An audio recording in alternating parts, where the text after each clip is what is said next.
আল্লাহ যদি ঠাট্টা করে কথা বলতে পারে, আমরা বললে দোষ কি? আল্লাহ বলছেন ফাযাকাল্লাহ, আমি আল্লাহ নিজে ওদেরকে স্বাদ চাকাবো, ওদের পাপের স্বাদ।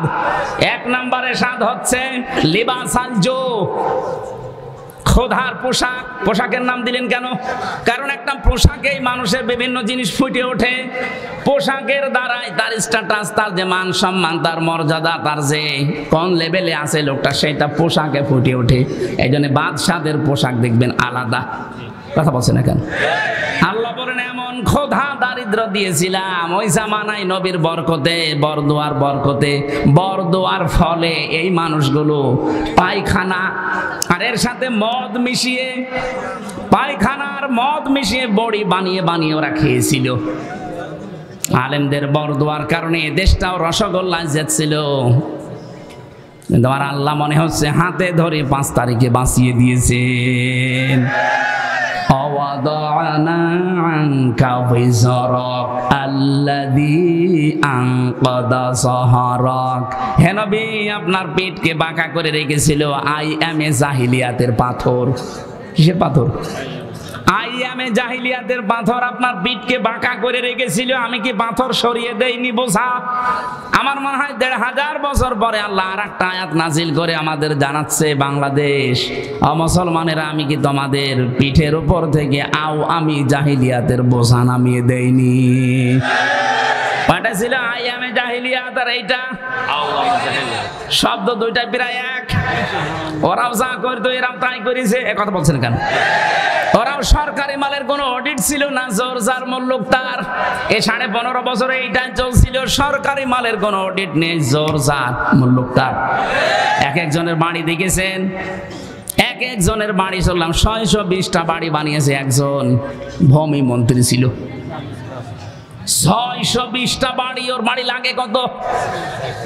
আমাদের কোস্টিয়ার যিনি মানবতার বন্ধ নামে খ্যাত হানিফ সাহেব, তার এই যে খুলনা, বাগেরহাট আর সাতক্ষীরার যে মাছের ঘের, আমার মনে হয় পুরা জেলার অর্ধেকই তার। সব তো জিবরাইল দিয়ে গেছে। বলেন, তার ভাই তার দিকে তাকান, ওর রিকশা চালানোর যোগ্যতাও নেই, অথচ 8 তলা বিল্ডিং বানিয়েছে, মনে হচ্ছে জান্নাত বানিয়েছে। আগস্টের 5 তারিখে বানিয়েছিল, 6 তারিখে বিকাল 5টার সময় যে দেখি পুরাটা জনগণ টয়লেটের সেই প্যান্ট পর্যন্ত খুলে নিয়ে চলে গেছে। এখন ওজাড় গৃহ হয়ে আছে। কোরআনের আয়াত যেভাবে খাপের খাপ মুনতাজের বাপ মিলে যাবে, কথা বলছেন এখন। আগামীতে কোন জালেম যদি এরকম করেন তারও কিন্তু মিলবে, না আল্লাহ নেই। আরো জোরে বলেন। খোদা থেকে বাঁচতে হবে আমাদের। ভয় থেকে। ভয় কি? ওই জামানায় যখন সন্ধি হয় নবীর সাথে মক্কা বিজয়ের আগে, সন্ধি হওয়ার পর থেকে বিভিন্ন দেশে নবী সারিয়া পাঠাতেন, প্রতিনিধি দল পাঠাতেন। মক্কার মানুষেরা মনে করছে আমাদের ওপর তো আক্রমণ হয় না, কিন্তু মানুষ দলে দলে পালে পালে ইসলামে আসতেছে, না জানি কখন মক্কা হামলা করে আমাদেরকেও মিশিয়ে দেয়, এই ভয়ে ছিল। আমার মনে হচ্ছে ঠিক 1500 বছর পর বাংলাদেশের এই 56,000 বর্গ মাইলের সাথে আল্লাহ এইটাই ঘটিয়েছে। এই আয়াতের তাফসিরের ভেতরে, তাফসিরে তাবারির ভেতরে দেখেছি, শানে নজুলের ভেতরে আপনারা আছেন। আল্লাহর নবী যখন মেরাজে যাচ্ছিলেন, জিবরাইলকে বললেন, ভাই জিবরাইল, এই যে কালো কালো পোকার মতো কি উঠতেছে আমাদের সাথে, আর কালো কালো কিছু পিপিলিকার মতো নামতেছে। জিবরাইল বললেন, হে নবী, এই পৃথিবীতে আপনার উম্মতেরা যে খারাপ কাজগুলো করে, এই খারাপ কাজগুলো উপরে উঠে যাচ্ছে, আর এই খারাপ কাজের প্রতিফল ওই পিপিলিকার মতো শাস্তি আল্লাহ নামাচ্ছে। তাহলে দুনিয়ায় যে যেই ধরনের অপরাধ করবেন, এই অপরাধটা আল্লাহ উপরে তুলে নেবে, এইটার শাস্তি যা হয় ওইটা দুনিয়ায় পাঠাবে। এটা আমি বানালাম।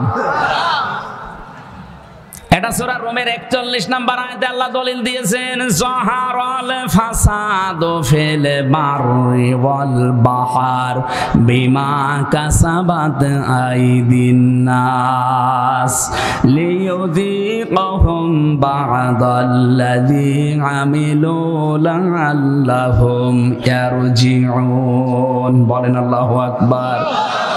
আল্লাহ বলেন জলে স্থলে যে বিপদ আপদ গুলো দেখতে পাও, এই যে মহামারী, খুন খারাপি, চুরি ডাকাতি, এই অসুখ, নতুন নতুন অসুখ আসে, করোনা, কি কি আসে, এগুলো দিতে চাই না, তোমাদের হাতের কামাই করা পাপের ফসল।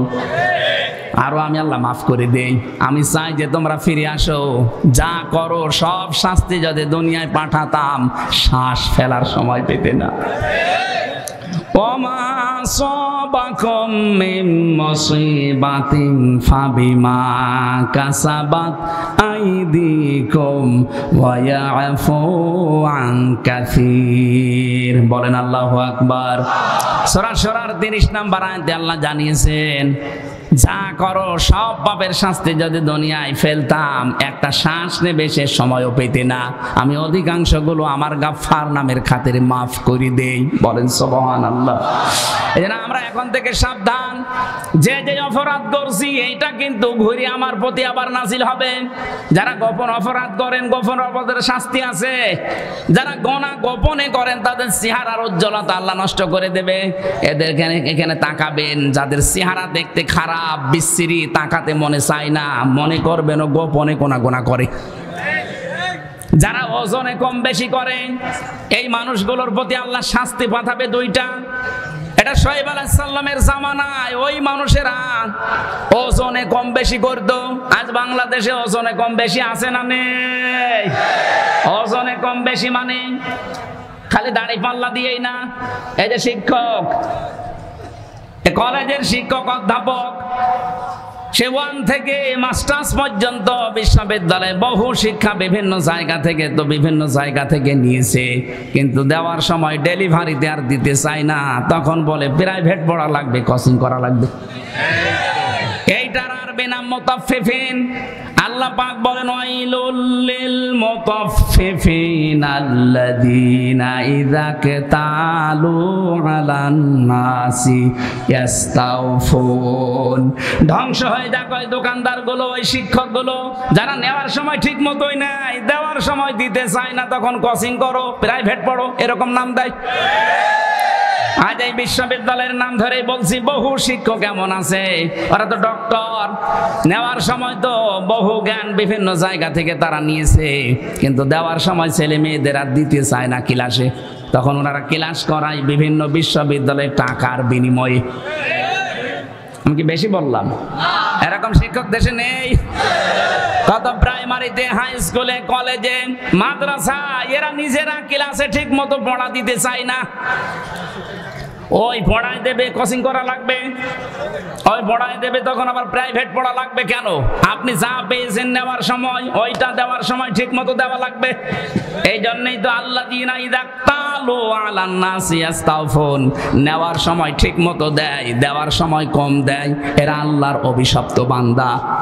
এ বাংলাদেশে আছে না নেই?